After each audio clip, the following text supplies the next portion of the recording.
the slope of the demand curve is minus a half, right? Change in quantity to change in price. If you look at what we drew here, actually, it's misleading, right? So the slope of the line we drew here, a 1 unit change on the x-axis from 3 to 4 leads to a 2 unit drop of the good on the y-axis, right? And this is simply due to the fact that economists, for whatever reason I don't understand, and I hate it because I have to explain it every year, and it doesn't make any sense, and it makes us look ridiculous to real scientists, for drawing things, we like to just flip it around a little bit, right? It's so exciting to flip stuff around. So just be careful when you try and calculate the slope of the demand curve. We're talking about the change in quantity due to a change in price. What we're actually drawing here is we're putting our x variable on the y-axis and our y variable on the x-axis. So the slope of what you draw isn't actually the slope of the demand curve, but it's the inverse, right? Just making that clear. I will not trick you with that on exams, but on problem sets this might become an issue. So you just want to make sure you know what you're talking about. So here, for this particular, the first demand curve I drew, I'm going to erase the second one. For this first demand curve I drew here, the change in quantity due to the change in price is simply minus 1, right? Price rises by a unit, you consume 1 unit less. Now what I want to do is I want to pick out 3 points, and I want to figure out what the elasticity is at that point. The 3 points I've chosen, because I'm the boss, is 6, 2. Then I will choose the halfway point here, 4, 4, and then I will choose 2, 6. Okay? A, B, C. Now at these 3 points, is the slope of the demand curve different? No, it's the same. It's minus 1 everywhere. It's a straight line, for crying out loud, right? A straight line has the same slope everywhere. But the elasticity here is going to be different, as we'll see in a second, because the elasticity is the slope of the demand curve multiplied by the ratio of price over quantity at that particular point. So here, at this point, what do we have? Well, the elasticity is the change in quantity over the change in price, so it's minus 1 times price over quantity at that bundle. Price at that bundle is 6. Quantity is going to be, just look straight down, it's 2. So the elasticity is minus 1 times 6 over 2 is minus 1 times 3 is minus 3. If we do the same calculation down here at C, again, the slope of the demand curve here is going to be minus 1. It's a straight line. And the price over quantity thing here, now price is 2. Quantity is 6. So this is minus 1 times 2 over 6, which is minus 1 times 1 over 3, which is minus 1/3. Now in the middle point, right, I want to make clear that we get this because this will become important later. At the halfway point here, between the origin and where the demand curve intersects the x-axis right here, right? So we go from 0 to 8, so the halfway point is 4. If at the halfway point we go straight up and we calculate the elasticity, something exciting will happen. And this will have huge implications for when we talk about the monopoly and how a monopolist prices his or her output. So at that point right here, again, the slope is minus 1, price is 4, and quantity 4. So minus 1 times 4 over 4 is minus 1 times 1 is minus 1. Wow, that's pretty exciting, Max, right? No, not at all, actually, but you're excited about it, so I'll stick with you for a second. Up here, right, as we move down from Seattle towards Miami, here I've got a relatively elastic demand.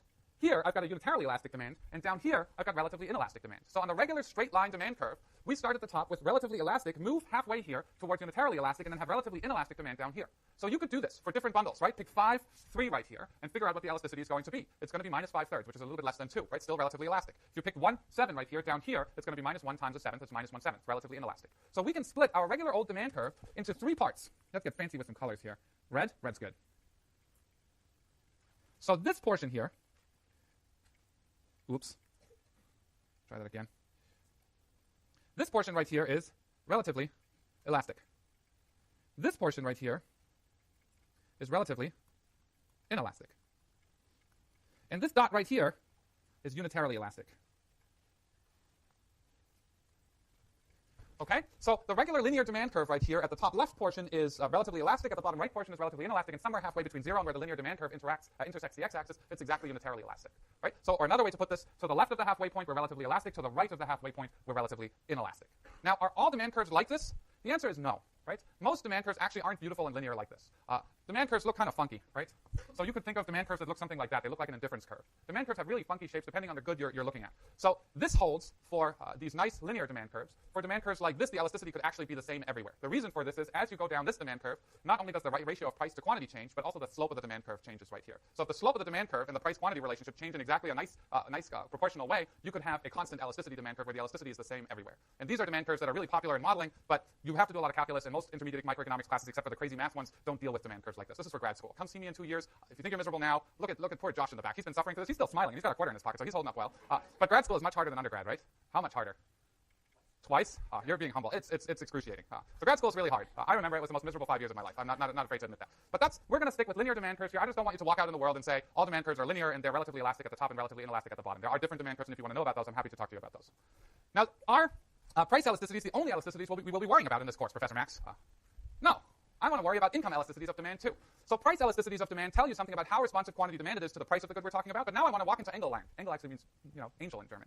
Very cool paper, this paper. But I also want to talk about income elasticities. So here we're talking about how does individuals' quantity demanded change as their income goes up. It's this notion that's reflected in the Engel curves. It's this notion that's really important if you're a development economist or a development practitioner. How do consumption patterns of different goods change as people's incomes change? All right? So the income elasticity of demand tells you exactly that in a unitless measure. Right? If I tell you that the price of rice went up by 2.5 rupees and people's annual household consumption of rice in certain parts of India went down by 3 pounds, unless you're really in the weeds in this field, you don't know if that's a big deal or not. But if I tell you that people's incomes went up by 5%, and sorry, you know what I did? I just screwed up. I got so excited. Let me rephrase this. I was back in price elasticity world, right? There for a second. Income elasticity. So if people's incomes go up by 100 rupees per year, and people's household consumption of rice rises by 2 pounds per year, you don't know if that's a big deal or not, right? Because most of us in this room don't know what the average household income is in rupees of rural households in different parts of India. That's not information most of us have at the top of our brain here. And most of us don't know what the average household consumption of rice per year is in those parts of the world. So that measure, you then have to go and explain the average household makes this many rupees per year and consumes this much rice, and then you can figure out that it's a big deal. But if I'm telling you that a 1% increase in average rural household income resulted in a 0.5% increase in rice consumption in those households, I don't need to explain anything about units. You can decide for yourself whether that's a big number or a small number. If you're a policymaker and you want to raise consumption of rice by 0.5%, you can sort of figure out what you need to do to incomes through changes in taxation or things like that in order to make that happen if you know this number. So this income elasticity right here, the math is really similar to what we did for the price elasticity. But just to be clear, again, the percent change in quantity is the change in quantity over quantity. The percent change in income is the change in income over income.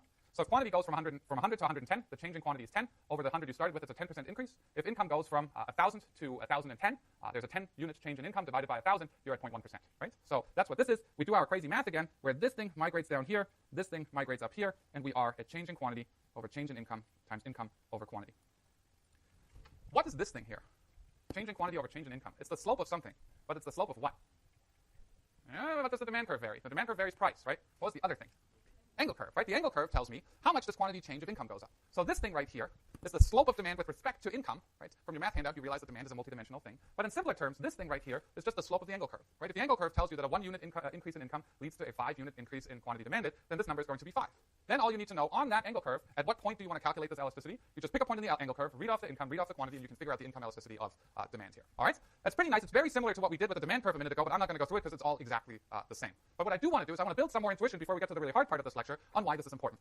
The single most important question you can ask in your undergraduate and graduate education is, why is this important? Right? Sometimes the answer to that question is, it seems tedious, but you need it to understand something else, or there's a real piece of insight hidden in the crazy amount of math we're doing that I'm not making clear, and I'm supposed to explain this to you. So why is this income elasticity actually important? And it comes to this notion of normal versus inferior goods.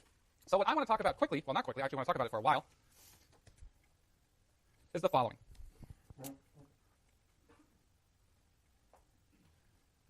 So let's start with Reese's and Hershey's, okay? So 7, 7 is a good number to start with. I'm going to pick an indifference curve that I'm going to draw in blue.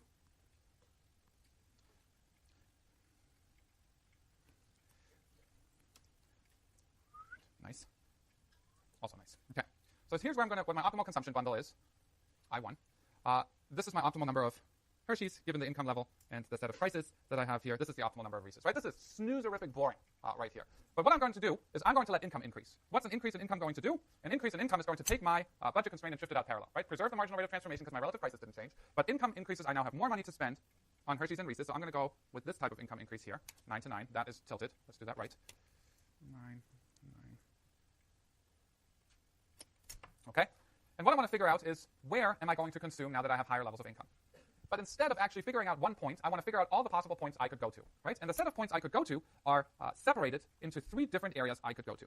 I could consume more or fewer Hershey's, and I could consume more or fewer Reese's, right? So what I've done here is I've simply drawn the horizontal line of where I started with Reese's, right? If I'm north of this line, I'm consuming more Reese's. If I'm south of this line, I'm consuming fewer Reese's. With respect to Hershey's, if I'm east of this line, I'm consuming more Hershey's. If I'm west of this line, I'm consuming fewer Hershey's. So let's write that down. Right here, I'm increasing my consumption of Reese's. Here, I'm decreasing my consumption of Reese's. To the right of this, I am increasing my consumption of Hershey's. To the left of it, I'm decreasing my consumption of Hershey's. So if I'm in the quadrant here that is to the northeast of this dot, I'm increasing both my consumption of Hershey's and my consumption of Reese's. If I'm in this quadrant right here somewhere, I am decreasing my consumption of Hershey's, but decreasing my consumption of Reese's, but increasing my consumption of Hershey's because I'm to the right of this line. If I'm in this quadrant right here, I'm decreasing my consumption of Hershey's, I'm freaking out. No, sorry. Here we go. Decreasing the amount of Hershey's and increasing the number of Reese's. And in the southwest here, I'm decreasing my consumption of both. Right? So those are the 4 possible ways I could potentially go. Let me show you the ways you could actually go that make sense with what we've done here. Right? If your tangency lands somewhere here, in this spot, right? What happened to your consumption of Reese's? Went up. What happened to your consumption of Hershey's? Went up. Right? So here, Reese's increased and Hershey's increased. What about down here? What happened to Reese's? Decreased. And Hershey's? Increased. What about up here? Max, we're bored. Up here, you're to the left of that vertical line, so Hershey's decreased, and Reese's increased. What's true on this red budget constraint relative to this red budget constraint? Where's income higher? On this one or on that one? On this one, right? It's further out. So income here is higher. So what happened here is I've taken my budget constraint, I've looked at my original consumption bundle, and I've shifted the budget constraint out parallel. I've increased income. Now what I'm saying here is if the new tangency of my indifference curve, give me 1 second, if the tangency of my indifference curve here is somewhere up here, I've decreased my consumption of Hershey's but ramped up my consumption of Reese's. If my tangency lands somewhere here, I've increased my consumption of Reese's and Hershey's. If my tangency lands somewhere here, I've decreased my number of Reese's but increased my number of Hershey's. Let me just finish. I see you. I see your hand. Let me just finish my thoughts and then I will answer your question. All right? What have we said about if you increase income and you consume more of something? What does that tell me about the good? It's normal, right? So where are Reese's normal? Reese's are normal here and here. Right? You increase your consumption of Reese's, income went up. If your tangency lands somewhere on here, you consume more Reese's. If and where are Hershey's normal? Hershey's are normal where if your income increases and your new tangency increases the number of Hershey's, right? So here Hershey's goes up and here Hershey's goes up. So on this bracket right here, this portion of the budget constraint, income went up, consumption of Reese's and Hershey's went up, so they're both normal, right? If your tangency lands somewhere here, consumption of Reese's went up, but consumption of Hershey's went down. So Reese's are normal, Hershey's are inferior, right? And what happens down here? Hershey's went up, Reese's went down, so Hershey's are normal and Reese's are inferior. So what we've got now is we've got a scenario where up here, I really dislike you, Microsoft, sometimes. How many times? I know if I click undo one more time, it's going to take everything I did away. Okay, so here, Reese's, normal. Hershey's, I haven't forgotten about you. Hershey's, normal. Here, Hershey's, inferior. Reese's, normal. And here, Reese's, inferior. Hershey's, normal. Now I've got it all out. Ask your question. What do you mean by that?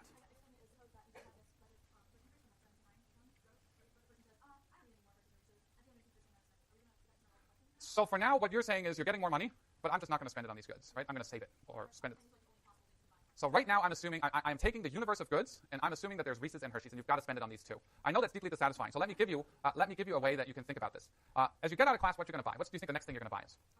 Coffee. All right. So let me relabel these axes for a second. I'm going to call this here coffee, and I'm going to call this here everything else. You're laughing. We do this, right? So what I can do is I think about the world in this way, in fact, right? So in a two-dimensional world, you can just label the x-axis as coffee and then look at the y-axis of the composite as everything else that has some sort of average weighted price of everything else, right? And we do this all the time. Should I spend this money on coffee or, are there other things I could be spending my money on? So right now I always say Hershey's and Reese's, which is cute. But in reality, what you're really doing is you're doing coffee and then, there's another dimension with, I don't know, lunch, bus tickets, whatever else you're going to buy. So this graph actually lives in about 100,000 dimensional space, which I just can't draw. I can't even draw in 2 dimensions on this thing, right? So in reality, this is multidimensional on the intuition. Everything carries through in the exact same way that it does in 2 dimensions. It just makes drawing these things easier. So I'm sticking with Hershey's and Reese's, but if you're uncomfortable with that, it's totally fine to think about, one good, and then everything else sort of collapse into the other good with its weighted average price as the price of that other good. So I thought that was a great question. But somebody in the back, you with the sheet of paper in the hand, you had a question. Tell me what your question was, because if it took you a while to figure it out, there's 50 other people who are confused about the same thing.